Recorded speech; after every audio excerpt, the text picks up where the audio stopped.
जय राम जी की दोस्तों, आज मैं आपको प्रभु श्री राम के साथ हुई केवट की बातचीत का ऐसा अंश सुनाऊंगा जिसे सुनकर आपके शरीर का रोम रोम पुलकित हो उठेगा और जो भी कोई श्री राम भक्त इस वीडियो को पूरा देखेगा उसे ऐसे आनंद की प्राप्ति होगी जिसका शब्दों में वर्णन करना अत्यंत कठिन है।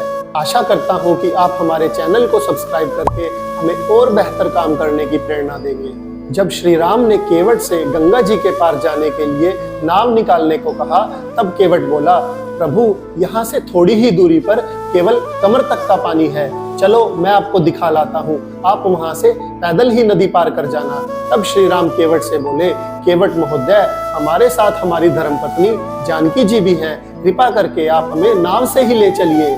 केवट बोला, प्रभु चाहे आप मुझे प्राण दंड ही क्यों ना दे दो, पर मैं आपको अपनी नाव पर कदापि नहीं चढ़ाऊंगा, क्योंकि मैं आपके चरणों की धूल का प्रभाव अच्छी तरह से जानता हूँ। सारा जगत जानता है कैसे आपके चरणों की धूल का स्पर्श होते ही एक पत्थर की शिला एक सुंदर नारी में बदल गई। आपके ये चरण कोई साधारण चरण नहीं है, ये तो जादुई चरण है।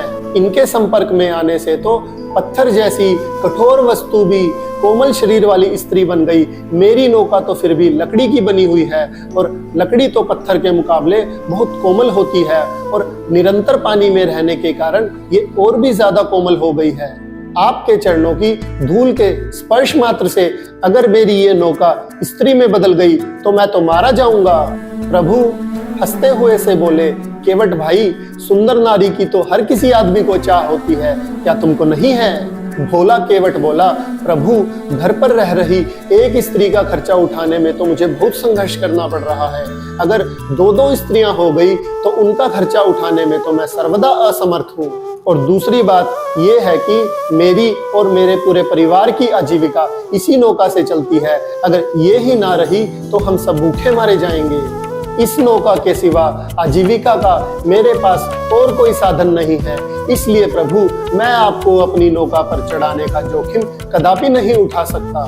प्रभु केवट के भोलेपन और सादगी पर मोहित हो गए। प्रभु बोले, केवट भाई, बात तो तुम्हारी बिल्कुल ठीक है, पर कोई तो ऐसा रास्ता होगा जिससे हम भी गंगा पार हो जाएं और तुम्हारी नाव भी बच जाए। तब केवट कुछ सोच विचार कर बोला, प्रभु एक रास्ता है, ये सारा जादू आपके चरणों पर लगी हुई धूल का है। अगर आप मुझको अपने इन चरणों को अच्छे से धोने की आज्ञा दे तो मैं आपको निश्चिंत होकर गंगा जी पार करा दूंगा।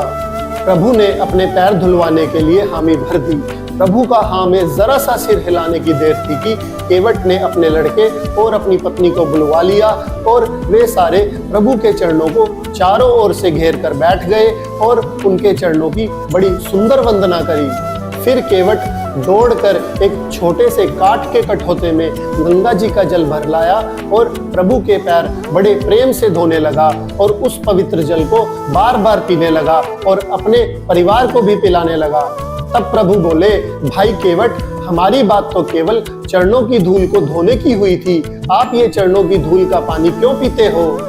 तब केवट हंसते हुए बोला, कैसी बातें करते हो स्वामी, हाथ में आए हुए अमृत को बिना ग्रहण करे छोड़ दूं, इतना मूर्ख नहीं हूं मैं। प्रभु केवट का निश्चल प्रेम और भक्ति देखकर प्रसन्न हो गए और उधर गंगा जी प्रभु और केवट का सारा वार्तालाप सुन रही थी।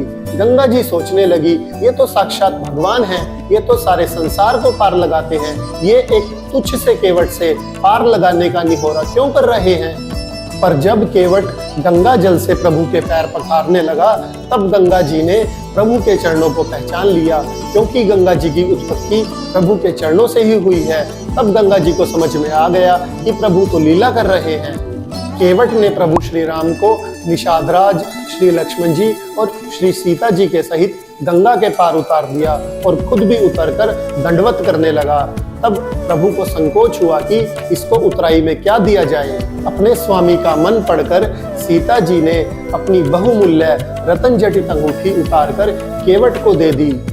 केवट ने व्याकुल होकर माता सीता और प्रभु श्री राम के चरण पकड़ लिए और बोला, हे नाथ, आज मैंने क्या नहीं पाया, आपके चरणामृत का मैंने एक नहीं बल्कि 3 बार पान किया। जो प्रभु सारे संसार को पार लगाते हैं उनको पार लगाने का आज मुझे अवसर प्राप्त हुआ। सच कहूँ तो आज मुझे सारे जहां की संपत्ति मिल गई, मुझे और कुछ नहीं चाहिए।